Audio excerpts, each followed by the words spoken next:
चोर और सम्राट किसी समय की बात है। एक छोटे से गांव में एक चतुर और धूर्त चोर रहता था। उसका नाम था बलराम। वह इतना होशियार था कि लोग कहते थे कि वह किसी भी चीज को चुराने में सक्षम था, यहां तक कि किसी के आंखों के काजल को भी उड़ा सकता था। गांव के लोग हमेशा उसके बारे में खौफ खाते थे, लेकिन बलराम ने कभी किसी से ज्यादा बात नहीं की। वह एक सामान्य सा आदमी लगने का नाटक करता था, लेकिन वह भीतर से पूरी तरह से चालाक और चतुर था। बलराम का दिल कभी नहीं भरता था। वह हमेशा नई नई योजनाओं में व्यस्त रहता, लेकिन उसकी चतुराई ने उसे हमेशा हर संकट से बचाया था। उसकी योजनाएं इतनी बेहतरीन होती कि उसके बारे में बात करते वक्त लोग हमेशा उसकी चतुराई और चिड़चिड़ेपन का जिक्र करते थे। वह किसी साधारण चोर से कहीं ज्यादा था। उसकी आदत थी कि वह अपने काम को इतने शातिर तरीके से करता था कि न तो किसी को उस पर शक होता और न ही वह कभी पकड़ा जाता। लेकिन बलराम की चतुराई और उसकी सफलताएं उसे संतुष्ट नहीं कर रही थी। वह हमेशा कुछ नया और बद्धा करना चाहता था। एक दिन उसे यह ख्याल आया कि उसकी पहचान सिर्फ छोटे गांवों में ही नहीं हो सकती, बल्कि वह तो राजधानी में जाकर खुद को साबित कर सकता है। वह जानता था कि राजधानी में बहुत बड़े महल हैं, वहां के खजाने की स्थिति कुछ अलग ही होगी। राजा के महल में चोरी करना एक बड्ढी चुनौती थी, लेकिन उसकी चतुराई पर उसे पूरा यकीन था। और इसी विचार के साथ बलराम राजधानी की ओर निकल पड़ा। राजधानी पहुंचते ही बलराम को यह समझ में आ गया कि उसे किस दिशा में अपना कदम बढ़ाना है। राजधानी की सड़कों पर चहल पहल थी। यहां का माहौल गांव से बिल्कुल अलग था। महल के आसपास की सुरक्षा खड़ी थी और हर व्यक्ति पर नजर रखी जाती थी। महल में सशस्त्र सैनिकों का पहरा था और घड़ी के घंटों की आवाज भी पूरे महल में गूंजती थी। इसके अलावा महल में एक बड़ा सा खजाना भी था, जिसे राजा अपने साम्राज्य का सबसे बड़ा खजाना मानते थे। बलराम ने महल के चारों ओर चुपके से चक्कर लगाना शुरू किया। उसे पूरी स्थिति का आकलन करना था। वह जानता था कि बिना सोचे समझे कोई कदम उठाना उसकी मौत का कारण बन सकता था। वह महल के किले में हर रोज आता और घंटों महल के चारों ओर चुपके चुपके चलता रहता। एक दिन जब उसे लगने लगा कि उसने महल के सभी रास्तों और सुरक्षा उपायों को समझ लिया है, तो उसने अपनी योजना पर काम करना शुरू किया। महल में एक बड़ी घड़ी थी जो दिन रात का समय बताने के लिए घंटा बजाती थी। यह घड़ी रात में 12 बजे अपने घंटे की आवाज बजाती थी और यह आवाज महल के अंदर गूंजती थी। बलराम ने समझ लिया कि अगर वह इस आवाज का सही तरीके से इस्तेमाल करे तो बिना किसी शोर के महल में घुस सकता है। एक रात जब घड़ी ने 12 बजे तो बलराम ने अपनी योजना को अंजाम देना शुरू किया। उसने महल की दीवार के पास कुछ लोहे की कीलें इकट्ठी की और जब घड़ी ने 12 बजाए उसने एक एक करके दीवार में कील ठोकनी शुरू की। हर घंटे के साथ उसने एक कील ठोक दी। इस तरह उसने बड़ी चतुराई से महल की दीवार में 12 कीलें ठोक दी। कीलें ठोकने का काम उसने इतनी सफाई से किया कि किसी को भी शक तक नहीं हुआ। फिर उन कीलें को पकड़कर वह महल की दीवार से चढ़ गया। अब वह महल के भीतर प्रवेश कर चुका था। बलराम जानता था कि महल का खजाना सबसे बड़े कमरे में रखा था। वह बिना किसी डर के खजाने के कमरे में घुस गया और वहां से बहुमूल्य हीरे, जवाहरात और सोने की छड़ें चुराईं। अगले दिन जब चोरी का पता चला तो पूरे महल में हड़कंप मच गया। राजा को सूचना दी गई कि चोर महल में घुसकर खजाना चुरा ले गया है। राजा गहरी चिंता में डूब गया। वह बहुत ही चिंतित हो गया क्योंकि यह पहला मौका था जब किसी ने महल में इतनी बड़ी चोरी की थी। उसने तुरंत मंत्रियों को बुलाया और उनसे पूछा कि चोर को पकड़ने के लिए क्या कदम उठाए जा सकते हैं। मंत्रियों ने राजा को बताया कि सुरक्षा व्यवस्था को और कड़ा किया जाएगा। रात में गश्त करने वाले सिपाहियों की संख्या दोगुनी कर दी जाएगी और किसी भी हालत में चोर को पकड़ लिया जाएगा। राजा के आदेश से राजधानी की सड़कों पर गश्त बढ़ा दी गई। सिपाही रात भर सड़कों पर गश्त करने लगे। किसी भी संदिग्ध व्यक्ति को पकड़ा जाता तो उसे तुरंत गिरफ्तार कर लिया जाता। बलराम को अब यह बात समझ में आ गई थी कि अब उसे और ज्यादा सतर्क रहना होगा। वह जानता था कि राजा की इस नई योजना से उसकी चोरी की कला पर असर पड़ेगा, लेकिन उसे पूरा यकीन था कि वह किसी भी हालात में बच निकलने में सक्षम था। बलराम ने अपनी अगली चाल चलने का निर्णय लिया। वह अब साधु के भेष में राजधानी के सड़कों पर निकलने लगा। साधु के रूप में वह शहर के सबसे खतरनाक इलाकों में भी आसानी से घूम सकता था। बलराम ने सोचा, अगर वह साधु का रूप धरकर सिपाहियों की पत्नियों से मिलने जाए तो वह पूरी योजना को और भी ज्यादा बढ़ा सकता है। वह धीरे धीरे सिपाहियों की पत्नियों से मिलने लगा और उन्हें समझाने लगा कि उनके पति सिपाही अब रात में गश्त पर जा रहे हैं। वह उन्हें यह भी बताने लगा कि अगर रात के समय घर में कोई अपरिचित आदमी आए तो उसे पहचानने के लिए सतर्क रहना चाहिए।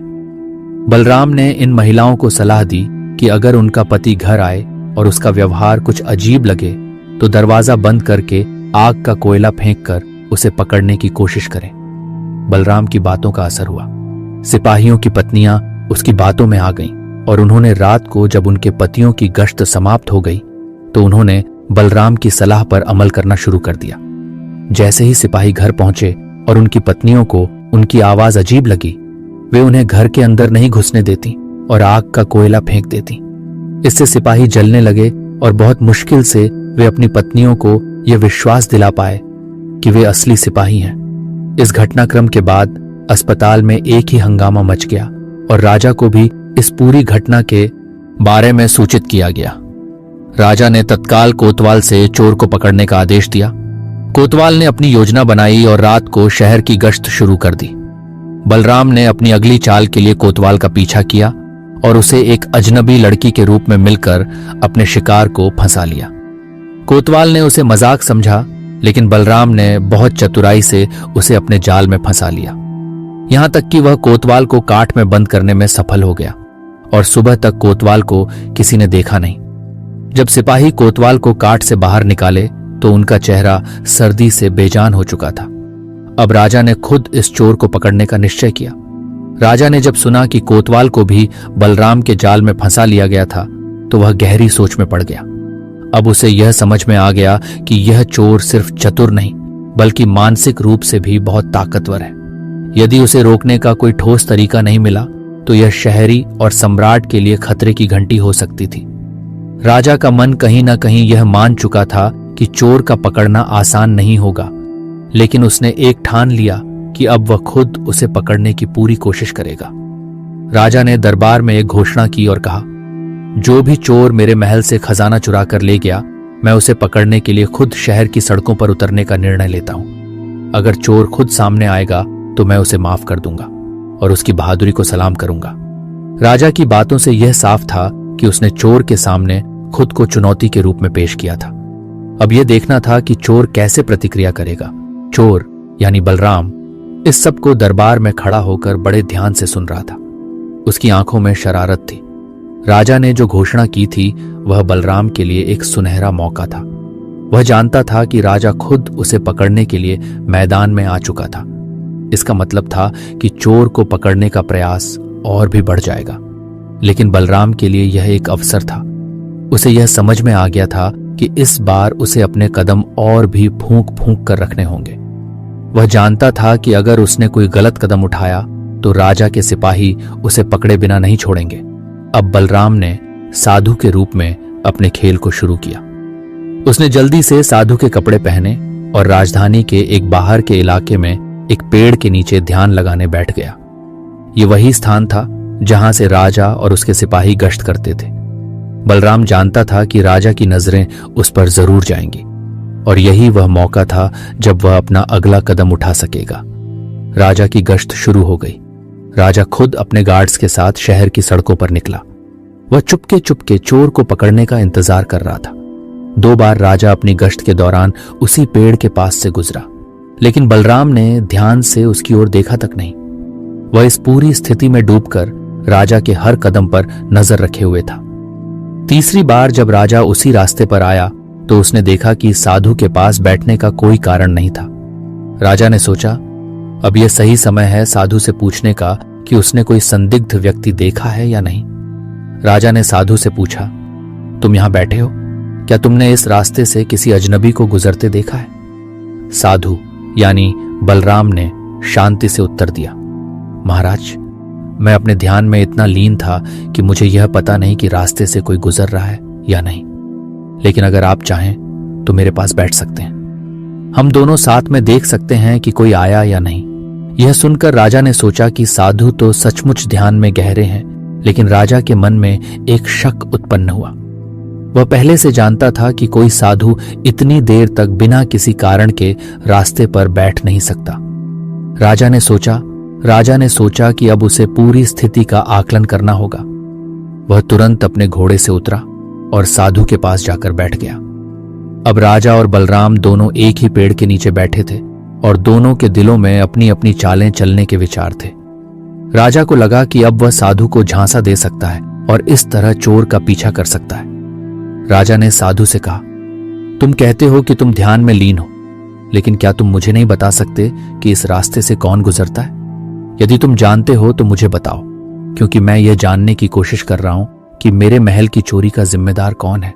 साधु यानी बलराम ने पूरी शांतिपूर्वक और धीरे से जवाब दिया, महाराज, आपने सही कहा, मैं ध्यान में बहुत गहरे डूबा था, लेकिन अगर आप चाहें तो आप मेरे साथ बैठ सकते हैं और देख सकते हैं कि कोई संदिग्ध व्यक्ति इस रास्ते से गुजरता है या नहीं।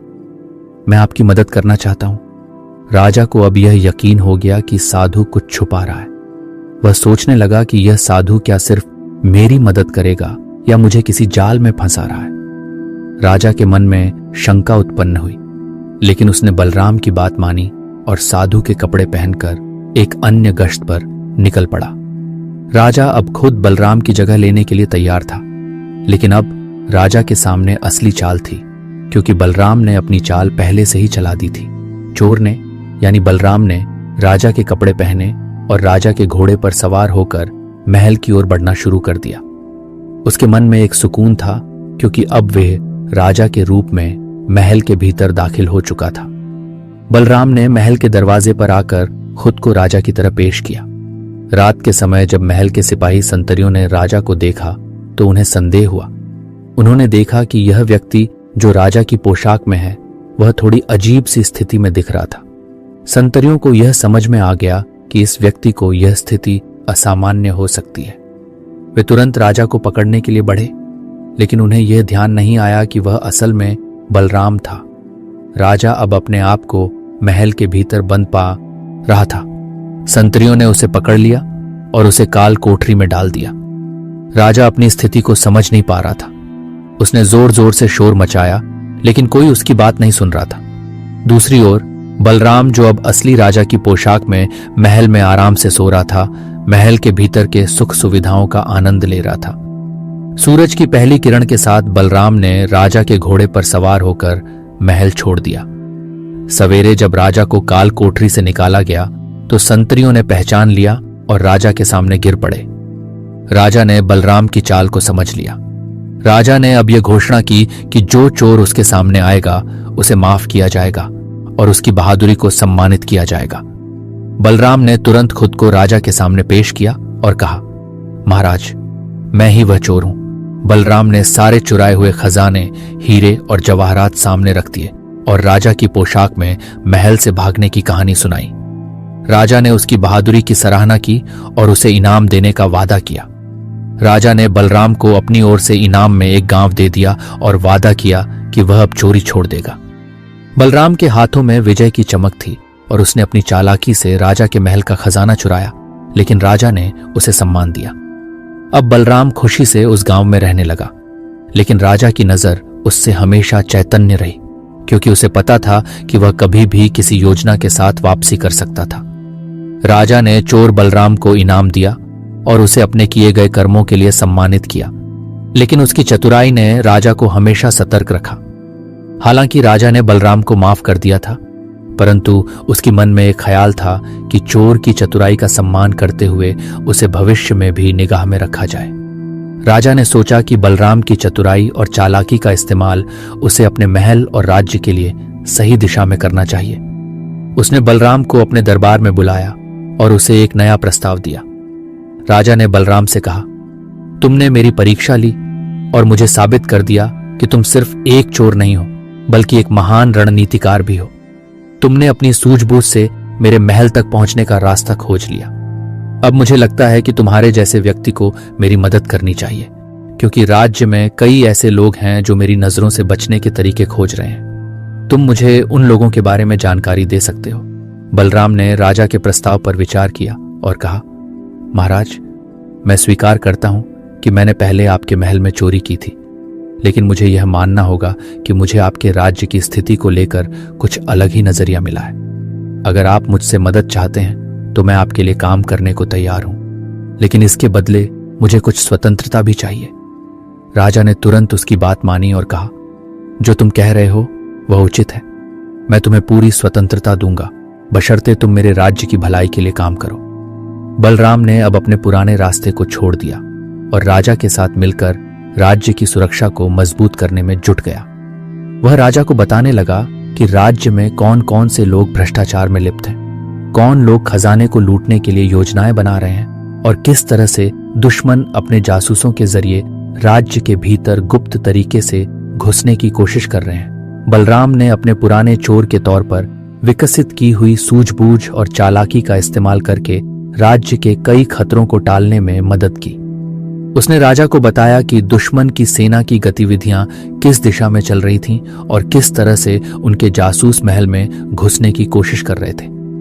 बलराम की मदद से राजा ने कई बार खतरों से बचाव किया और दुश्मन की योजनाओं को नाकाम किया।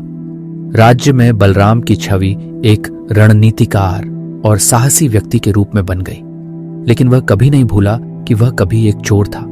वह राजा की योजनाओं में मदद करता रहा और अपनी सूझबूझ से कई मुसीबतों का हल निकाला। राजा के दिल में अब भी एक सवाल था, क्या बलराम हमेशा मेरे राज्य के लिए सचमुच वफादार रहेगा? राजा ने अपनी सोच को साबित करने के लिए एक और योजना बनाई। उसने बलराम को एक और कठिन चुनौती दी, यह देखना कि क्या बलराम फिर से पुराने रास्ते पर लौट आएगा या नहीं। राजा ने घोषणा की कि वह राज्य के सबसे बड़े खजाने का एक हिस्सा छिपाने वाला है और केवल वह व्यक्ति जो उसकी पहचान कर सके वही इसके मालिक होंगे। राजा ने यह घोषणा करते हुए यह भी कहा, मैं इस खजाने को छिपाऊंगा और केवल वह व्यक्ति जो इसकी सही पहचान करेगा उसे पूरा खजाना मिलेगा। राजा का यह कदम बलराम को एक और परीक्षा देने के लिए था। राजा ने खजाने को छिपा दिया और एक गुप्त स्थान पर ताले लगा दिए। वह जानता था कि बलराम की सूझबूझ और चतुराई इस चुनौती को समझने और हल करने में काम आएगी, लेकिन राजा की परीक्षा का उद्देश्य यह भी था कि वह देख सके कि क्या बलराम खजाने के लालच में आकर खुद को धोखा देगा। बलराम ने यह चुनौती स्वीकार की। वह गहरे सोच में डूब गया। उसके पास राजा की योजना को सुलझाने के लिए अपनी चतुराई और सोचने की ताकत थी। बलराम ने राजा के आदेश का पालन करते हुए खजाने की पहचान करने का प्रयास किया, लेकिन यह एक आसान काम नहीं था। उसे राजा की मानसिकता और छिपाने के तरीकों को समझना था। बलराम ने पूरे महल में घूमकर खजाने के स्थान का अनुमान लगाया, लेकिन उसने समझ लिया कि यह केवल साधारण चोर की तरह नहीं किया जा सकता। वह केवल खजाने का सही स्थान तभी जान सकता था जब वह राजा के मनोविज्ञान को पूरी तरह समझ सके। बलराम ने अपनी पूरी सूझबूझ का उपयोग किया और राजा की आदतों, उसके पुराने तरीके और उसके द्वारा इस्तेमाल किए गए सुरक्षा उपायों पर ध्यान दिया। कुछ दिन बाद बलराम ने अपनी योजना बनाई और राजा को बताया, महाराज, मैंने आपके खजाने का सही स्थान पहचान लिया है, लेकिन मैं इसे सिर्फ आपकी अनुमति से ही खोलूंगा। राजा ने मुस्कुराते हुए कहा, तुमने सही अनुमान लगाया होगा बलराम। अब हमें देखना है कि तुम सचमुच मेरी चुनौती को सुलझा पाते हो या नहीं। बलराम ने जैसे ही खजाने का स्थान बताया, राजा हैरान रह गया। राजा ने बलराम को उसकी चतुराई के लिए सराहा और कहा, बलराम, तुम सचमुच मेरी परीक्षा को पार कर गए हो। तुमने साबित कर दिया कि तुम्हारी सूझबूझ अब राज्य की भलाई के लिए काम आ रही है। राजा ने उसे और भी अधिक जिम्मेदारियां दी और उसका विश्वास मजबूत हुआ। बलराम ने भी समझ लिया था कि उसे अब अपने पुराने रास्ते से पूरी तरह बाहर निकल आना है। उसने वचन लिया कि अब वह पूरी तरह से राज्य की सेवा में रहेगा और अपने ज्ञान और चतुराई का उपयोग अच्छे कामों में करेगा। सम्राट और बलराम के बीच अब एक अजीब सी मित्रता और विश्वास का संबंध बन चुका था। बलराम ने चोर से राज्य के सबसे विश्वसनीय सलाहकार का रूप ले लिया था। वह राजा की मदद करता रहा और राजा ने उसे कभी अपनी नजरों से ओझल नहीं होने दिया। लेकिन बलराम के मन में एक चिंता थी, क्या वह सचमुच इस जीवन को अपना सकता है या फिर उसका अतीत कभी भी उसकी राह में आ सकता है? क्या उसे कभी भी अपने पुराने अपराधों का पछतावा होगा? राजा ने बलराम के साथ मिलकर राज्य को और भी सुरक्षित और समृद्ध बना दिया। लेकिन बलराम को अब अपने आत्मविश्वास की परीक्षा देने का समय था।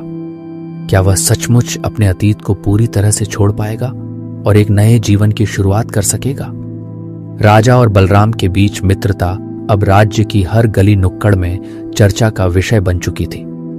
बलराम ने अपनी चतुराई और सूझबूझ से राज्य में कई समस्याओं का समाधान किया था और राजा ने उसे अपनी महक में शामिल कर लिया था। लेकिन बलराम का दिल कभी शांति से नहीं था, क्योंकि उसका अतीत कभी न कभी उसकी राह में आ सकता था। वह सोचता था कि क्या वह अपनी पूरी जिंदगी राजा के साथ बिताएगा या फिर उसका पुराना जीवन उसे खींच लाएगा। राज्य में एक दिन अचानक एक नया संकट उत्पन्न हुआ। एक शक्तिशाली साम्राज्य जो राजा के पड़ोस में स्थित था, उसने राज्य पर हमला करने की योजना बनाई थी। यह खबर जैसे ही राजा के पास पहुंची, उसने बलराम को बुलाया और कहा, बलराम, हमें अपनी सेना तैयार करनी होगी और इस खतरे को समय रहते नाकाम करना होगा। बलराम ने राज्य की सुरक्षा के बारे में सोचा और राजा से कहा, महाराज, हमें केवल सेना की ताकत पर नहीं बल्कि हमारी योजना और रणनीति पर ध्यान देना होगा। यदि हम सही समय पर सही कदम उठाते हैं तो हम इस खतरे को न सिर्फ नाकाम कर सकते हैं बल्कि दुश्मन को मात भी दे सकते हैं। राजा ने उसकी बात मानी और बलराम को राज्य की रक्षा की जिम्मेदारी सौंप दी। बलराम ने राजमहल में एक गुप्त बैठक बुलाई, जिसमें सिर्फ उन भरोसेमंद अधिकारियों और जनरलों को बुलाया गया जो इस खतरे से निपटने के लिए सही रणनीतियां सुझा सकते थे। बलराम ने अपनी चतुराई से दुश्मन को मात देने के लिए एक खतरनाक योजना बनाई। उसने बताया, हमें दुश्मन की सेना के बारे में ज्यादा से ज्यादा जानकारी जुटानी होगी। हमें पता करना होगा कि वे किस रास्ते से आ रहे हैं और उनका मुख्य लक्ष्य क्या है। इसके बाद हम उन्हें भ्रमित करेंगे और उनकी सेना को एक जाल में फंसा लेंगे। बलराम की योजना के अनुसार उन्होंने अपने सबसे भरोसेमंद सैनिकों को दुश्मन के शिविर के पास भेजा ताकि वे वहां के माहौल को समझ सकें और दुश्मन की ताकत का अनुमान लगा सकें। बलराम ने यह सुनिश्चित किया कि दुश्मन को यह पता न चले कि उनकी हर एक चाल पर नजर रखी जा रही है। एक रात जब दुश्मन की सेना एक बड़े हमले की योजना बना रही थी, बलराम ने अपने सैनिकों को रात के अंधेरे में गुप्त तरीके से दुश्मन के रास्तों को बंद करने का आदेश दिया। वे उन रास्तों पर बड़े बड़े पत्थर और बांस के बाड़े लगा रहे थे ताकि दुश्मन का मार्ग पूरी तरह से अवरुद्ध हो जाए। वहीं दूसरी तरफ बलराम ने कुछ सैनिकों को दुश्मन के अंदर जाकर उनके कैंप की जासूसी करने के लिए भेजा। यह मिशन बेहद खतरनाक था, लेकिन बलराम को अपनी चतुराई और रणनीति पर पूरा विश्वास था। कुछ दिन बाद बलराम और उसके सैनिकों ने दुश्मन की सेना के हर एक कदम की जानकारी जुटा ली। बलराम ने दुश्मन के कमजोर बिंदुओं की पहचान की और एक ऐसा जाल तैयार किया जिससे दुश्मन को पूरी तरह से घेर लिया गया। बलराम की योजना सफल रही। दुश्मन की सेना उस जाल में फंस गई और जैसे ही बलराम के सैनिकों ने हमला किया, दुश्मन को समझ में आ गया कि उनकी स्थिति अब बिगड़ चुकी थी। दुश्मन के सैनिक हर दिशा से घेर लिए गए थे और किसी भी रास्ते से भागने का मौका नहीं मिल रहा था। राजा ने बलराम की चतुराई और नेतृत्व की तारीफ की, क्योंकि उसने राज्य को बड़े संकट से बचाया था। बलराम ने अपनी बुद्धिमानी से न केवल राज्य को सुरक्षित किया, बल्कि दुश्मन को भी ऐसा सबक सिखाया कि वे फिर कभी राज्य की सीमा में घुसने की कोशिश नहीं करेंगे। राजा ने बलराम को महल में बुलाया और कहा, बलराम, तुम्हारी सूझबूझ और चतुराई ने इस राज्य को बचाया है। आज तुमने साबित कर दिया कि तुम केवल एक चोर नहीं बल्कि एक महान रणनीतिकार हो। मैं तुम्हारी निष्ठा और साहस को सलाम करता हूं। बलराम ने सिर झुकाकर राजा का आभार व्यक्त किया, लेकिन उसके दिल में एक रहस्य था। वह जानता था कि इस राज्य और राजा के लिए उसने बहुत कुछ किया है, लेकिन उसका अतीत कभी न कभी उसे घेर सकता था। क्या वह अपने अपराधों के लिए कभी माफी पा सकेगा? राजा ने बलराम को राज्य के सबसे महत्वपूर्ण पदों में से एक सौंपा और बलराम अब महल में एक उच्च अधिकारी बन चुका था। लेकिन उसका मन लगातार आत्मसंघर्ष में डूबा हुआ था। वह जानता था कि राजा ने उसे नया जीवन दिया था, लेकिन क्या वह इस नए जीवन में पूरी तरह से फिट हो सकता था? बलराम की यह चिंता बढ़ती जा रही थी कि उसका पुराना जीवन कभी न कभी उसे वापस खींच लाएगा। उसने महसूस किया कि राजा के प्रति उसकी वफादारी और विश्वास कहीं न कहीं उसकी आत्मा को हल्का कर रहे थे। लेकिन क्या वह कभी अपने अतीत से पूरी तरह छुटकारा पा सकेगा? एक दिन राजा के दरबार में जब सभी मंत्री और अधिकारी मौजूद थे, बलराम ने राजा से एक बेहद अहम सवाल पूछा। वो बोला, महाराज, क्या आप मुझे एक प्रश्न पूछने की अनुमति देंगे? राजा ने अपनी कुर्सी से उठते हुए कहा, बलराम, तुम हमारे राज्य के सबसे विश्वसनीय व्यक्ति हो, तुम्हारा सवाल मुझे अवश्य बताओ। बलराम ने राजा से पूछा, महाराज, क्या किसी व्यक्ति का अतीत उसके वर्तमान और भविष्य को तय करता है? राजा ने थोड़ी देर सोचा और फिर जवाब दिया, बलराम, अतीत हर किसी के जीवन का हिस्सा होता है, लेकिन यह वही व्यक्ति है जो अपने अतीत को स्वीकारता है और अपने वर्तमान को सही दिशा में ले जाता है, वही भविष्य को नियंत्रित कर सकता है। तुमने अपने अतीत को स्वीकार किया है और अब तुम्हारा भविष्य तुम्हारे हाथों में है। बलराम को राजा के शब्दों में एक नई राह दिखी। उसने तय किया कि वह अब अपने अतीत को केवल एक सबक के रूप में देखेगा और अपने भविष्य को बनाने में पूरी तरह से जुट जाएगा। बलराम ने अपने अतीत को पूरी तरह से छोड़ने का फैसला किया और अपने नए जीवन की शुरुआत करने का दृढ़ संकल्प लिया।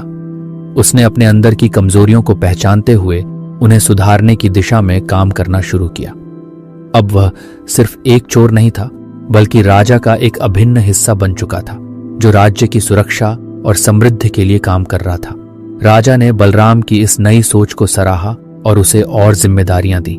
बलराम ने अपनी बुद्धिमानी और निष्ठा से राज्य में एक नई राह दिखाई और राजा की मदद से राज्य को एक नई दिशा में आगे बढ़ाया। राज्य में अब शांति और समृद्धि का माहौल था और बलराम ने अपने नए जीवन की शुरुआत में एक महत्वपूर्ण बदलाव ला दिया था। वह अब राजा का सबसे भरोसेमंद सलाहकार बन चुका था। राजा ने उसे विभिन्न महत्वपूर्ण कार्यों की जिम्मेदारी सौंप रखी थी और बलराम ने अपनी चतुराई और रणनीतिक कौशल का पूरा इस्तेमाल किया। लेकिन उसके दिल में एक गहरी चिंता थी। क्या वह हमेशा के लिए इस रास्ते पर चल पाएगा या उसका पुराना जीवन उसे फिर से खींचेगा? राज्य में सुख और समृद्धि का दौर चल रहा था, लेकिन एक दिन एक नया संकट पैदा हुआ। पड़ोसी राज्य की एक सशक्त सेना ने अचानक ही आक्रमण की योजना बनाई थी। राजा को जैसे ही यह सूचना मिली, वह घबराए बिना बलराम के पास पहुंचे। बलराम को अपनी रणनीतिक क्षमता पर विश्वास था और राजा ने उसे इस संकट से निपटने की जिम्मेदारी दी। बलराम, तुम्हारे बिना हम इस संकट का समाधान नहीं कर सकते, राजा ने गंभीर मुद्रा में कहा। तुम ही हमारे राज्य को बचा सकते हो। बलराम ने अपनी पूरी सूझबूझ के साथ रणनीति तैयार की। महाराज, हमें दुश्मन की हर चाल का सामना करना होगा और हमें उन्हें इस बार अपनी ताकत का एहसास कराना होगा। हमें एक ऐसा जाल बुनना होगा जिससे दुश्मन खुद को बेकार समझे और हमारे राज्य से वापस लौटने के लिए मजबूर हो जाए। बलराम ने इस बार दुश्मन की सेना के खिलाफ एक ऐसा जाल तैयार किया जिसे पहले कभी किसी ने नहीं सोचा था। उसकी योजना थी कि दुश्मन के आक्रमण को फंसाकर उन्हें उनके ही जाल में फंसा दिया जाए। उसने दुश्मन की सेना की सारी कमजोरियों का पता लगाया और उनके मार्ग पर रुकावट डालने के लिए अपनी सेना को सख्त दिशा निर्देश दिए। बलराम ने दुश्मन की सेना की अव्यवस्थित स्थिति का फायदा उठाया और उनके गुप्त रास्तों पर बड़ी संख्या में सैनिकों को तैनात किया। इसके बाद उसने दुश्मन की सेना को भ्रमित करने के लिए युद्ध के मैदान में कई चालें चली। बलराम ने राजा के पास आकर कहा, महाराज, हमें अपनी सेना को तैयार रखना होगा, लेकिन हमें दुश्मन को सही समय पर काबू करना होगा। राजा ने बलराम की योजना को मंजूरी दी और उन्होंने दुश्मन के खिलाफ जंग शुरू कर दी। युद्ध के मैदान पर बलराम ने अपनी सूझबूझ से दुश्मन को बुरी तरह घेर लिया। दुश्मन को यह समझ में ही नहीं आया कि उनका मार्ग बंद कैसे हो गया और वे खुद को बेबस महसूस करने लगे। बलराम की योजना कामयाब हुई और दुश्मन ने हार मान ली। उन्होंने वापस अपने राज्य की ओर भागने का फैसला किया और राज्य में एक बार फिर शांति का वातावरण बन गया। राजा ने बलराम की योजना और चतुराई की तारीफ की। बलराम, तुमने फिर से साबित कर दिया कि तुम सिर्फ एक रणनीतिकार ही नहीं, बल्कि राज्य के सबसे बड़े रक्षक हो। तुम्हारी वजह से हमारे राज्य को संकट से बचाया गया है। मैं तुमसे हमेशा प्रसन्न रहूंगा। बलराम ने विनम्रता से सिर झुकाकर राजा की बात मानी, लेकिन वह जानता था कि उसकी चतुराई अब राज्य के लिए एक अमूल्य धन बन चुकी थी। हालांकि उसके दिल में एक और उलझन थी। वह जानता था कि वह खुद को पूरी तरह से बदल चुका है, लेकिन क्या उसके पुराने दिन कभी खत्म हो सकते हैं? दुश्मन के आक्रमण से बचने के बाद राज्य में बलराम का प्रभाव और बढ़ गया था। वह अब राजा के सबसे करीबी सलाहकार थे और राज्य की सभी रणनीतिक योजनाओं में उनकी महत्वपूर्ण भूमिका थी। बलराम ने राज्य को और भी मजबूत बनाने के लिए कई योजनाएं बनाई। उन्होंने शिक्षा, कृषि और वाणिज्य में सुधार के लिए कई कदम उठाए। राज्य की सीमाओं की सुरक्षा को बढ़ाने के लिए उसने नई सैन्य रणनीतियां बनाई और वाणिज्य में प्रगति के लिए व्यापार मार्गों को और सुरक्षित किया। लेकिन जितना राज्य में बलराम की शक्तियां बढ़ी, उतना ही उसके अंदर का आत्मसंघर्ष गहरा होता गया। वह जानता था कि उसने राज्य की सेवा में बहुत कुछ किया था, लेकिन क्या उसकी खुद की आंतरिक शांति कभी हासिल हो पाएगी? बलराम के मन में यह सवाल था कि क्या वह अपने अतीत को पूरी तरह से छोड़ पाया है? हर दिन वह अपनी पुरानी आदतों और योजनाओं को याद करता था। उसे लगता था कि अगर वह कभी अकेला पड़ा तो उसका पुराना जीवन उसे खींच सकता है। वह सोचता था कि क्या उसे अपने अतीत के साथ शांति स्थापित करनी चाहिए या फिर उसे और अधिक त्याग करके अपने वर्तमान में पूरी तरह से रचना चाहिए। एक दिन जब बलराम राजमहल में अकेला था, राजा ने उसे बुलाया। बलराम, तुम बहुत समय से अकेले दिख रहे हो। क्या कोई बात है जो तुम्हें परेशान कर रही है? राजा ने पूछा। बलराम ने धीरे से सिर झुकाकर कहा, महाराज, मुझे अपने अतीत से पूरी तरह से मुक्ति पाने में समय लगता है। मैं जानता हूं कि आपने मुझे नया जीवन दिया है, लेकिन मेरे मन में अभी भी कुछ सवाल है। क्या मैं हमेशा के लिए इस जीवन में रह सकता हूं या फिर मेरा अतीत मुझे किसी दिन खींच लाएगा? राजा ने उसे शांतिपूर्वक जवाब दिया। बलराम, अतीत और भविष्य दोनों हमारे जीवन का हिस्सा होते हैं। तुमने जो भी किया वह तुम्हारे अनुभव का हिस्सा है। वह तुम्हें और मजबूत बनाता है। तुम्हारा आज का कदम ही तुम्हारा भविष्य तय करता है। तुम्हें सिर्फ अपने अतीत से सीखने की जरूरत है, न कि उससे डरने की। राजा के शब्दों ने बलराम के दिल में एक नई रोशनी पैदा की। वह अब समझ गया कि अतीत को छोड़ना नहीं, बल्कि उससे सीखना जरूरी है। उसने तय किया कि वह अपने नए जीवन को पूरी तरह से जिएगा और अपने कामों में अपनी चतुराई का इस्तेमाल करेगा, लेकिन अपने दिल में किसी भी प्रकार के पछतावे को नहीं रखेगा। बलराम ने अब राज्य की सेवा में अपना सर्वस्व लगा दिया। उसने राज्य में विकास, सुरक्षा और समृद्धि के कई रास्ते खोले और राजा के साथ मिलकर राज्य को एक मजबूत और समृद्ध साम्राज्य बना दिया। और अब वह जानता था कि अतीत के सबक और वर्तमान के कामों का सही संतुलन ही भविष्य को बनाता है। राज्य में शांति और समृद्धि का दौर जारी था। बलराम अब पूरी तरह से राजा के सबसे विश्वसनीय और प्रभावशाली सलाहकार बन चुके थे। उन्होंने अपनी चतुराई, साहस और रणनीतिक कौशल से राज्य को कई बार संकटों से उबारा था और राज्य की स्थिति पहले से कहीं ज्यादा मजबूत और सुरक्षित हो गई थी। लेकिन बलराम के मन में अब भी कुछ सवाल थे। क्या वह हमेशा के लिए इस जीवन में रह सकता था या फिर उसका अतीत कभी न कभी उसे खींच लाएगा? क्या उसने अपने पुराने जीवन को पूरी तरह से छोड़ दिया था? एक दिन राजा ने बलराम को बुलाया और कहा, बलराम, मैं अब वृद्ध हो चुका हूं और मुझे अब यह समझने में समय नहीं लगता कि राज्य के लिए तुम्हारा योगदान कितना अहम है। तुम्हारे बिना यह राज्य शायद कभी इतना शक्तिशाली और सुरक्षित नहीं होता। मैं अब चाहता हूं कि तुम मेरा उत्तराधिकारी बनो और राज्य के भविष्य का मार्गदर्शन करो। बलराम को यह सुनकर बहुत आश्चर्य हुआ, क्योंकि उसने कभी नहीं सोचा था कि एक दिन उसे राज्य की जिम्मेदारी मिल सकती है। उसने राजा की बात पर गहरी सोच विचार की, लेकिन फिर उसने एक पल के लिए अपनी सारी चिंताओं को किनारे रखा और राजा के निर्णय को सम्मान दिया। महाराज, यह आपके विश्वास का बड़ा सम्मान है। मैं आपकी उम्मीदों पर खरा उतरने के लिए पूरी निष्ठा से काम करूंगा, उसने कहा। राजा ने उसे आशीर्वाद दिया और बलराम ने अपने नए कार्य की शुरुआत की। उसे राज्य के प्रशासन, सैनिकों की देखभाल और नागरिकों की भलाई के लिए कई बड़े निर्णय लेने थे और वह पूरी ईमानदारी से अपने कर्तव्यों का पालन करने में जुट गया।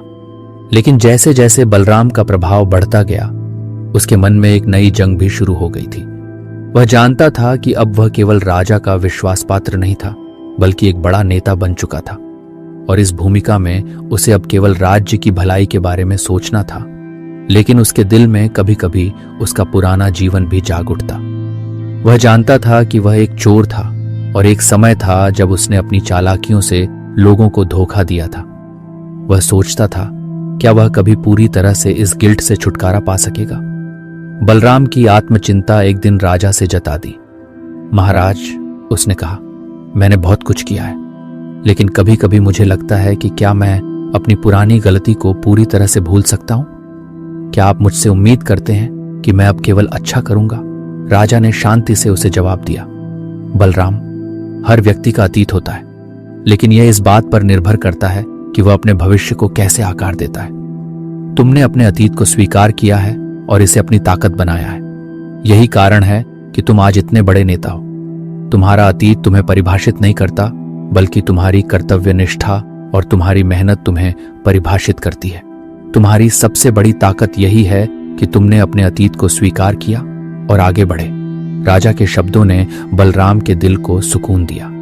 उसने समझ लिया कि उसे अपने अतीत के बारे में अधिक चिंता करने की जरूरत नहीं है, क्योंकि अब वह एक नई राह पर चल चुका था। उसने राजा के आशीर्वाद से अपने कर्तव्यों की ओर पूरी तरह से ध्यान केंद्रित किया। बलराम ने राज्य को और भी समृद्ध और सुरक्षित बना दिया। उसने शिक्षा, स्वास्थ्य और कृषि के क्षेत्र में कई सुधार किए। उसने न्याय व्यवस्था को और मजबूत किया ताकि कोई भी नागरिक परेशान ना हो। बलराम ने राज्य में गरीबी को कम करने के लिए कई योजनाएं लागू की और राज्य के हर नागरिक को बराबरी का अधिकार देने के लिए काम किया। उसने राज्य की सीमाओं को भी और मजबूत किया और राज्य को न केवल देश में बल्कि बाहर भी सम्मान दिलवाया। सम्राट बलराम का शासन राज्य में नए युग की शुरुआत थी। उसकी कड़ी मेहनत, साहस और चतुराई ने राज्य को नई ऊंचाइयों पर पहुंचाया। हर कोई उसे एक प्रेरणा के रूप में देखता था और उसकी नीतियों ने राज्य में समृद्धि और शांति का वातावरण बनाया। बलराम ने साबित कर दिया कि किसी भी व्यक्ति का अतीत उसे परिभाषित नहीं करता, बल्कि उसकी मेहनत, निष्ठा और उद्देश्य से उसका भविष्य तय होता है। राज्य के शिखर पर पहुंचने के बाद बलराम ने एक दिन राजा से पूछा, महाराज, जब मैंने राज्य की बागडोर संभाली तो मैंने कभी सोचा नहीं था कि मैं इतनी बड़ी जिम्मेदारी उठा पाऊंगा। मुझे लगता है कि अब मैं अपनी यात्रा के अंत पर हूं। क्या आप मुझे अपना उत्तराधिकारी बना सकते हैं ताकि यह राज्य आपके बाद भी उसी मार्ग पर चलता रहे? राजा ने मुस्कुराते हुए कहा, बलराम, तुमने मेरे विश्वास को पूरा किया है। तुम अब न केवल मेरे विश्वास पात्र हो, बल्कि राज्य के सबसे बड़े नेता हो। तुमसे बेहतर उत्तराधिकारी कोई नहीं हो सकता। तुम्हारा मार्गदर्शन ही हमारे राज्य का भविष्य होगा। बलराम ने एक गहरी शांति महसूस की, क्योंकि उसे अब यह समझ में आ चुका था कि उसने अपने अतीत को छोड़ दिया था और अपने वर्तमान को पूरी तरह से सही दिशा में ले लिया था। उसके सामने अब केवल एक उद्देश्य था, अपने राज्य और उसके नागरिकों के लिए काम करना और उन्हें समृद्धि और शांति की ओर ले जाना। और इस तरह बलराम का जीवन एक नई शुरुआत के साथ समाप्त हुआ। वह अब एक सम्राट था, जिसने न केवल अपने अतीत को जीत लिया, बल्कि अपने राज्य और उसके लोगों के लिए एक नया रास्ता भी तैयार किया था। उसकी चतुराई, साहस और निष्ठा ने उसे महान बना दिया और उसका नाम सदियों तक याद रखा गया। अगली कहानी। गरीब अंडे वाली यह कहानी एक छोटे से गांव की है, जहां की धरती को खेतों और जंगलों ने अपनी छांव में रखा था। वहां के लोग सादगी से जीते थे और किसी को किसी के जीवन की परवाह नहीं थी। गांव की गलियां संकरी थीं, लेकिन उनमें बसी थी एक अजीब सी शांति। बड़े बड़े बरगद के पेड़ हरियाली से घिरे हुए थे और हर सुबह वहां के लोग अपनी दिनचर्या में व्यस्त हो जाते थे। किसी के पास समय नहीं था, लेकिन एक गरीब लड़की का जीवन ऐसे था कि वह रोज संघर्ष करती थी। यह लड़की थी अंडे वाली। उसका नाम अंडे वाली इस कारण पड़ा था क्योंकि उसकी रोज की दिनचर्या का मुख्य हिस्सा मुर्गे मुर्गियों से जुड़ा हुआ था। अंडे वाली अपने परिवार की इकलौती सहारा थी। उसका परिवार बेहद गरीब था, लेकिन उसमें आत्मसम्मान और उम्मीद की कमी नहीं थी। अंडे वाली का पिता एक किसान था, लेकिन एक दिन खेतों में काम करते हुए एक भयंकर हादसा हुआ और वह बुरी तरह घायल हो गया। उसके हाथ का एक हिस्सा टूट गया था और उसकी हालत इतनी खराब हो गई थी कि अब वह किसी भी भारी काम में भाग नहीं ले सकता था। अंडे वाली की मां भी बहुत समय पहले बीमार हो गई थी और अब उनके पास कोई आय का स्रोत नहीं था। अंडे वाली और उसका छोटा भाई रूपेश ही परिवार के दो मुख्य सदस्य थे, जिनकी देखभाल और संघर्ष का जिम्मा अंडे वाली पर था।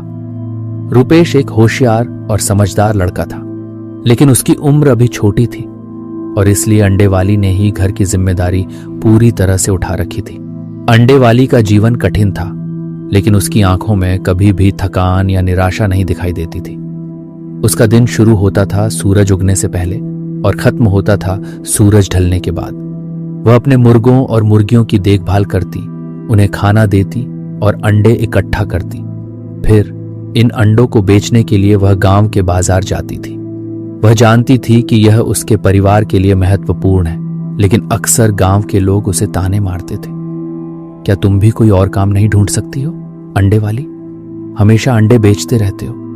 गांव के कुछ लोग मजाक करते थे, लेकिन अंडे वाली ने कभी इन बातों को दिल पर नहीं लिया। उसकी एक ही सोच थी, अपने परिवार को एक बेहतर जीवन देना। वह बाजार में बैठकर घंटों अंडे बेचती थी। कभी कभी तो अंडे बेचने के लिए उसके पास एक पूरा दिन भी नहीं होता था, लेकिन उसके दिल में यह विश्वास था कि मेहनत कभी बेकार नहीं जाती। उसकी रोज की मेहनत ही उसकी पहचान थी और यही उसकी ताकत भी। एक दिन जब अंडे वाली जैसे ही बाजार में बैठी थी, उसे एक नया चेहरा दिखाई दिया। यह चेहरा कोई आम आदमी नहीं था। वह व्यक्ति था प्रभु राघव, जो एक व्यापारी था और बहुत बड़े शहर से आया हुआ था। वह व्यक्ति अंडे खरीदने के लिए बाजार में घूम रहा था और उसकी नजरें अंडे वाली पर पड़ी। राघव ने अंडे वाली से पूछा, तुम्हारी मुर्गियों से ताजे अंडे मिलते हैं? अंडे वाली थोड़ी सी चौंकी, क्योंकि वह अक्सर छोटे व्यापारियों से ही अंडे बेचती थी। लेकिन राघव का व्यक्तित्व ऐसा था कि उसे देखकर वह बिना किसी संकोच के बोली, जी बिल्कुल, ताजे अंडे मिलते हैं। राघव ने अंडों को खरीदा और कहा, तुम में एक खास बात है, तुम बहुत मेहनत करती हो।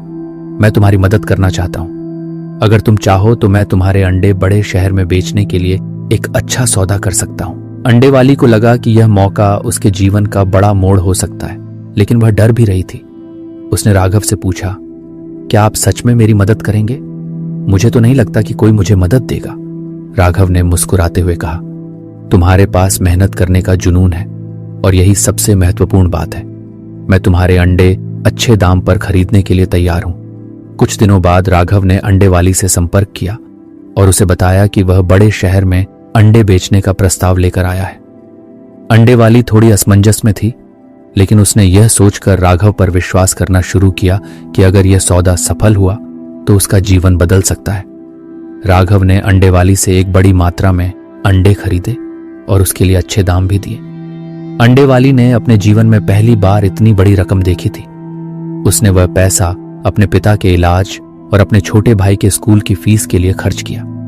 यह एक नई शुरुआत थी और अंडे वाली ने यह ठान लिया था कि वह इस मौके का पूरा फायदा उठाएगी। राघव ने अंडे वाली को विश्वास दिलाया कि वह उसके साथ लंबे समय तक काम करना चाहता है।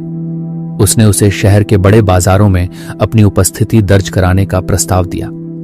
जैसे जैसे अंडे वाली के अंडों की बिक्री बढ़ने लगी, वैसे वैसे गांव में अफवाहें भी फैलने लगी। कुछ लोग अंडे वाली की सफलता को लेकर जलते थे और कहते थे, देखो अंडे वाली ने क्या किया, अब ये बड़े शहर के व्यापारियों से समझौते करती है, जबकि हम सब अभी भी अपने पुराने रास्तों पर चल रहे हैं। लेकिन अंडे वाली को इन बातों से कोई फर्क नहीं पड़ा। उसकी नजरें हमेशा अपने परिवार की भलाई पर थी। वह जानती थी कि उसकी मेहनत का फल मिलने वाला है और उसे अपने सपनों को सच करने के लिए और भी कड़ी मेहनत करनी थी।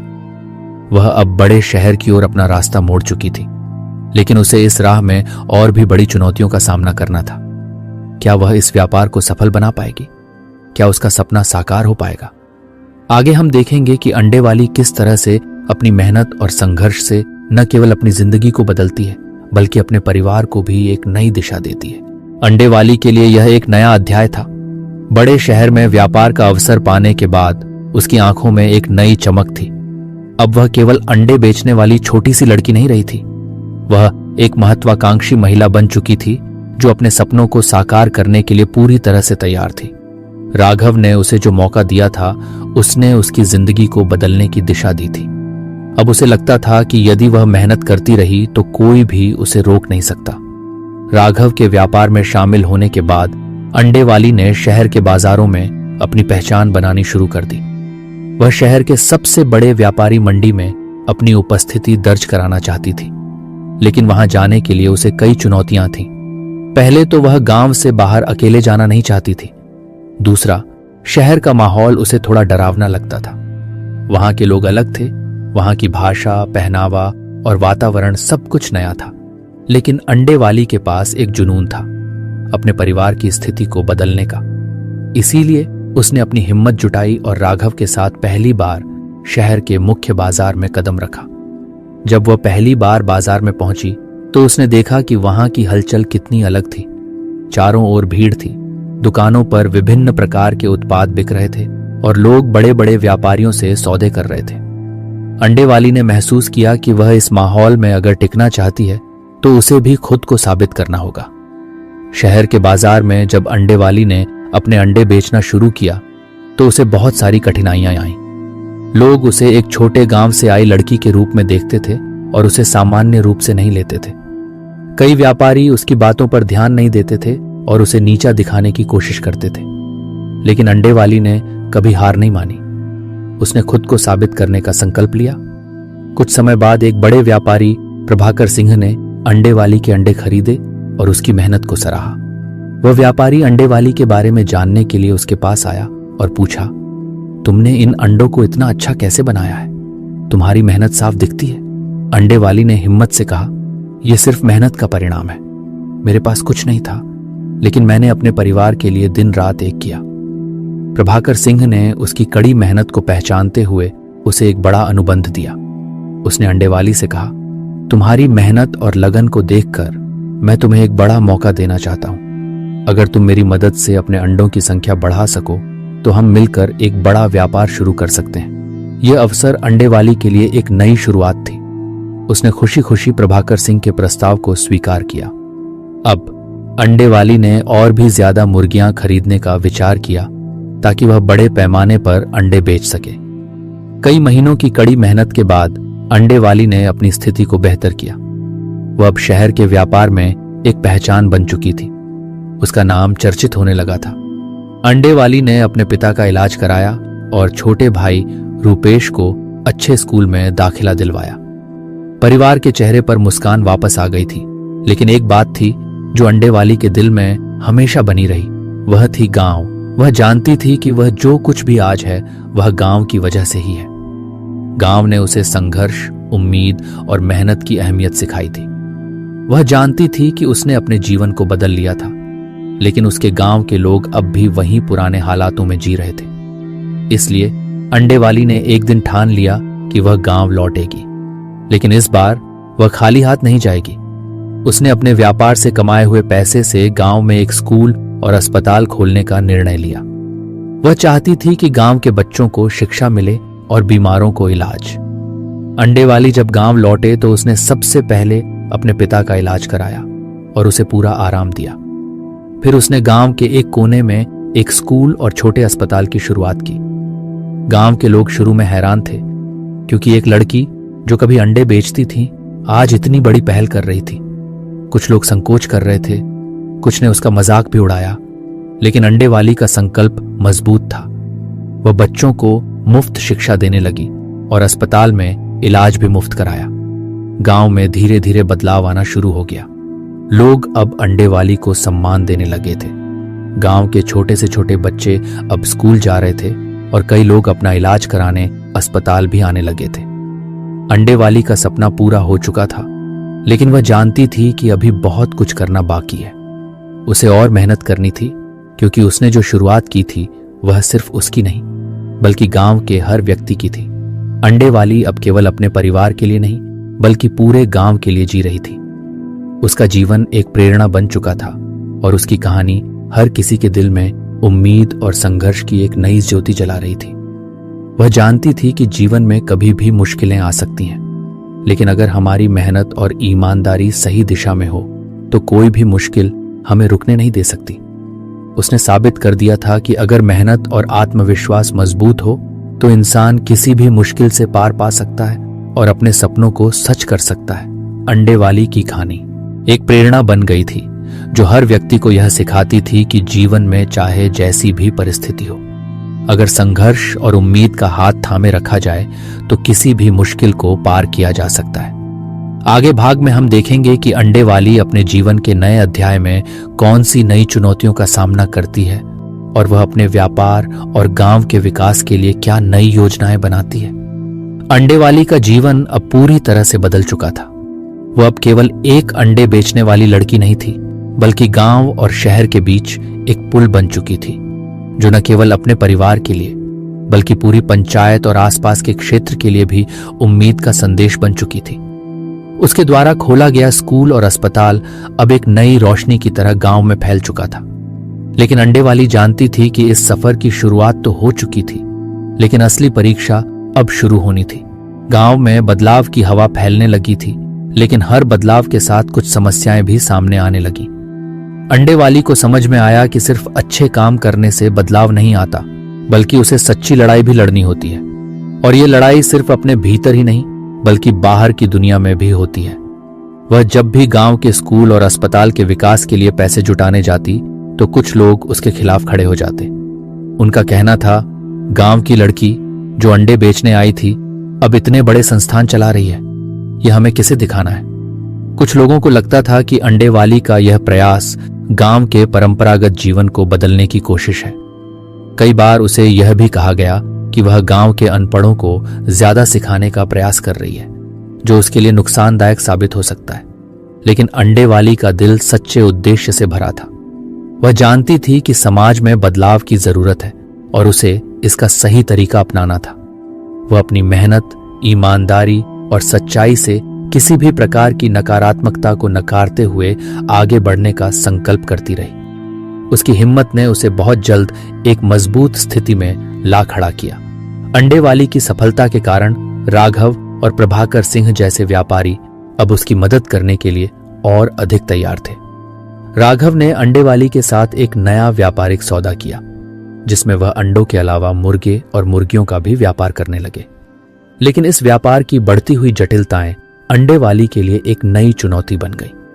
उसे अब न केवल अपने पुराने व्यापार को संभालना था, बल्कि उसे नई मंजिलों तक पहुंचने के लिए और भी अधिक जिम्मेदारी उठानी थी।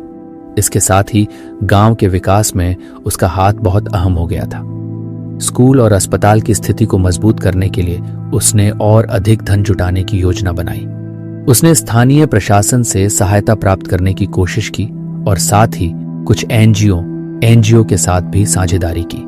लेकिन ऐसा करते वक्त उसे यह महसूस हुआ कि अब उसे केवल पैसा जुटाने की चिंता नहीं थी, बल्कि गांव के लोगों की मानसिकता को भी बदलने की जरूरत थी। शुरुआत में गांव वाले अंडे वाली की योजनाओं के प्रति संकोच करते थे। वे यह नहीं समझ पा रहे थे कि एक छोटे से गांव में इतने बड़े बदलाव की आवश्यकता क्यों थी। लेकिन धीरे धीरे अंडे वाली ने उन्हें यह समझाया कि अगर वे इस बदलाव के साथ नहीं चलेंगे तो उनका गांव कभी प्रगति की ओर नहीं बढ़ पाएगा।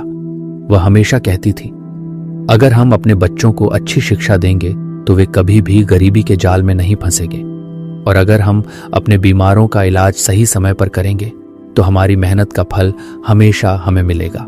अंडे वाली के असाधारण प्रयासों ने धीरे धीरे गांव वालों का नजरिया बदल दिया। वे अब उसे समझने लगे थे और उसका समर्थन करना शुरू कर दिया था। बहुत से लोग उसके साथ जुड़ गए और उसने उनके साथ मिलकर गांव में एक बड़ा बदलाव किया। अंडे वाली ने जब गांव में शिक्षा और स्वास्थ्य के क्षेत्र में सुधार करना शुरू किया तो उसने यह महसूस किया कि उसे अब और भी बड़े स्तर पर काम करने की आवश्यकता है। और ठीक इसी समय एक बड़ी खबर आई। शहर से एक बड़ी कंपनी के मालिक संदीप यादव ने अंडे वाली के काम के बारे में सुना और उसे एक बड़े कॉरपोरेट प्रोजेक्ट में शामिल होने का प्रस्ताव दिया। यह प्रस्ताव अंडे वाली के लिए एक नया अवसर था, लेकिन साथ ही एक बड़ी चुनौती भी थी। वह जानती थी कि शहर के बड़े व्यापारियों और कॉरपोरेट जगत के लोग बहुत अलग होते हैं और वे अपनी शर्तों पर ही काम करते हैं। संदीप ने अंडे वाली से कहा, तुमने गांव में बहुत अच्छा काम किया है और हम चाहते हैं कि तुम हमारी कंपनी से जुड़कर वहां के गांवों में भी सुधार लाओ।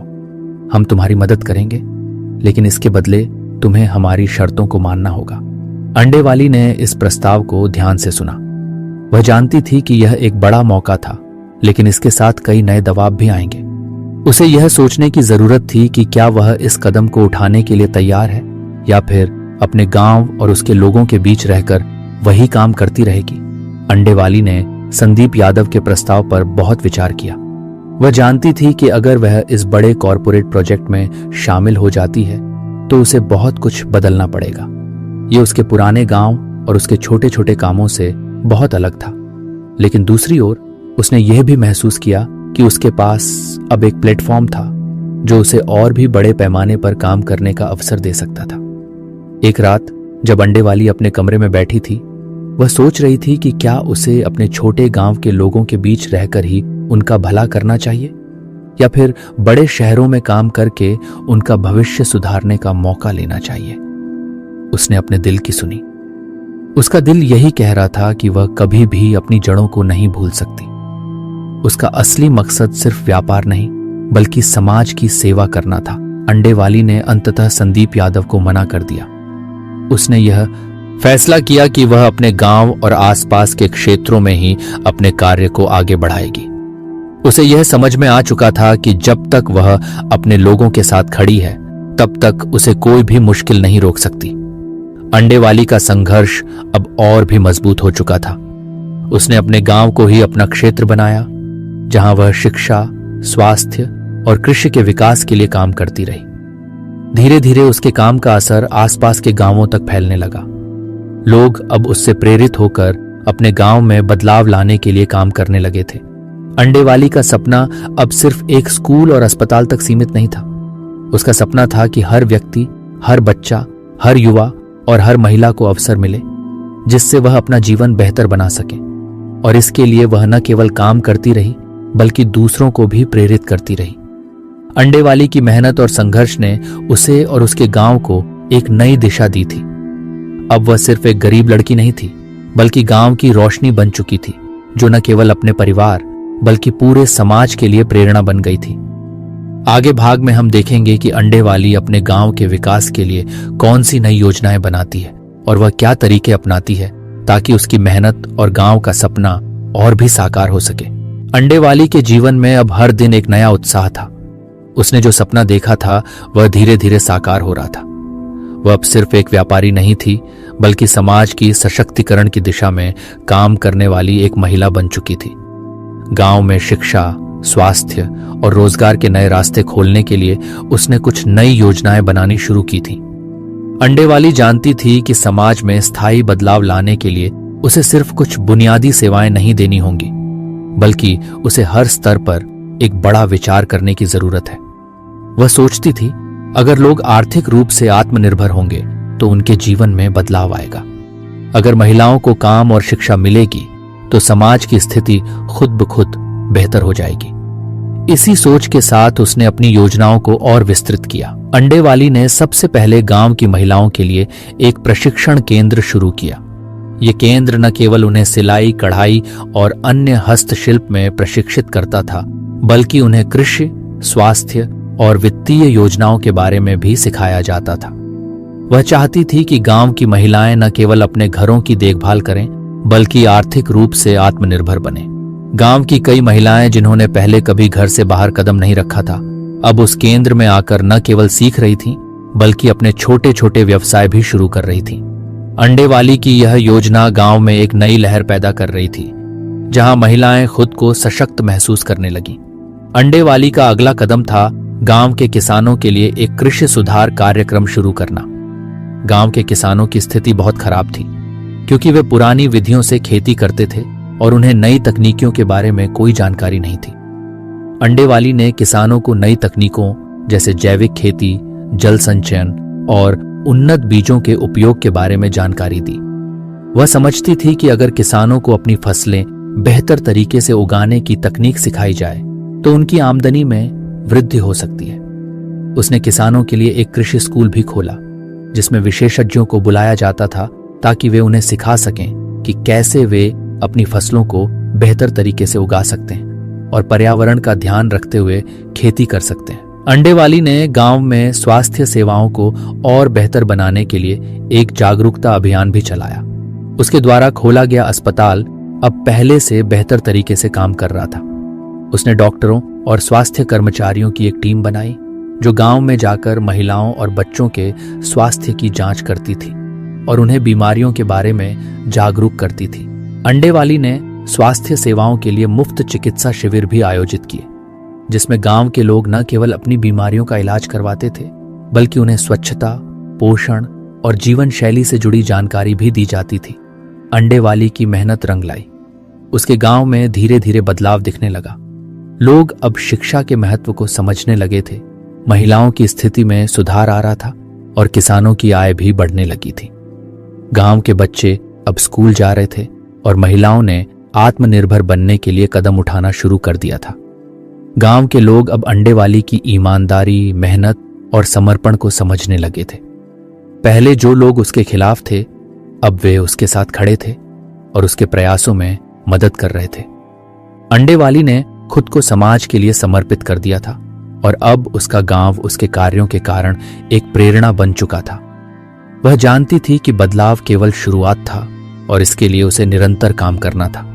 लेकिन अब उसे यह एहसास हो चुका था कि जब तक कोई व्यक्ति अपनी कड़ी मेहनत और ईमानदारी से समाज की सेवा करता है, तब तक कोई भी चुनौती उसे रास्ते से हटा नहीं सकती।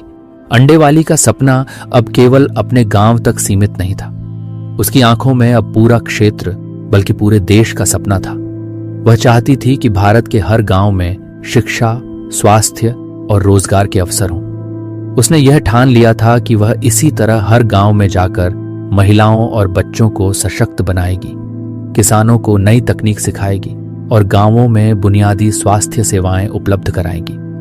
अंडे वाली ने अपनी सफलता का राज कभी भी किसी भाग्य या चमत्कारी घटना में नहीं देखा। उसके लिए इसका कारण था मेहनत, ईमानदारी और समाज के प्रति निष्ठा। उसने यह साबित कर दिया था कि एक व्यक्ति, चाहे वह किसी भी पृष्ठभूमि से हो, अगर उसे अपने सपने को पूरा करने का जज्बा हो और वह अपने लक्ष्य के प्रति समर्पित हो, तो वह न केवल अपने जीवन को बदल सकता है बल्कि समाज को भी बदल सकता है। अब अंडे वाली का नाम सिर्फ गांव में नहीं बल्कि पूरे क्षेत्र में प्रसिद्ध हो चुका था। वह एक ऐसी महिला बन चुकी थी जो न केवल दूसरों को सपने देखने के लिए प्रेरित करती थी, बल्कि उन्हें अपनी मेहनत से उन सपनों को साकार करने का रास्ता भी दिखाती थी। उसकी कहानी आज भी उन लोगों के लिए प्रेरणा है जो जीवन में मुश्किलें झेलने के बाद भी कभी हार नहीं मानते। अंडे वाली की यात्रा एक छोटे से गांव की साधारण लड़की से एक महान समाज सुधारक बनने तक की थी। उसकी कहानी यह बताती है कि कभी भी किसी व्यक्ति को उसकी परिस्थितियों से नहीं आंकना चाहिए। एक मजबूत इरादा, कड़ी मेहनत और समाज की भलाई के लिए समर्पण, यही चीजें किसी भी व्यक्ति को असाधारण बना सकती हैं। अंडे वाली ने अपने जीवन के हर पहलू को इस तरह से जीने का चुनाव किया जिससे न केवल उसका परिवार बल्कि पूरा समाज समृद्ध हो सके। उसकी कहानी यह सिखाती है कि अगर मन में अच्छे उद्देश्य और दिल में मजबूत इरादा हो तो किसी भी समस्या का हल निकाला जा सकता है। यह कहानी एक संघर्ष और मेहनत की मिसाल है और यह हमें याद दिलाती है कि हर बदलाव के लिए हमें एक कदम आगे बढ़ाना पड़ता है। अंडे वाली की तरह अगर हम भी अपने सपनों को पूरा करने के लिए समर्पित हों तो हम भी अपनी दुनिया बदल सकते हैं।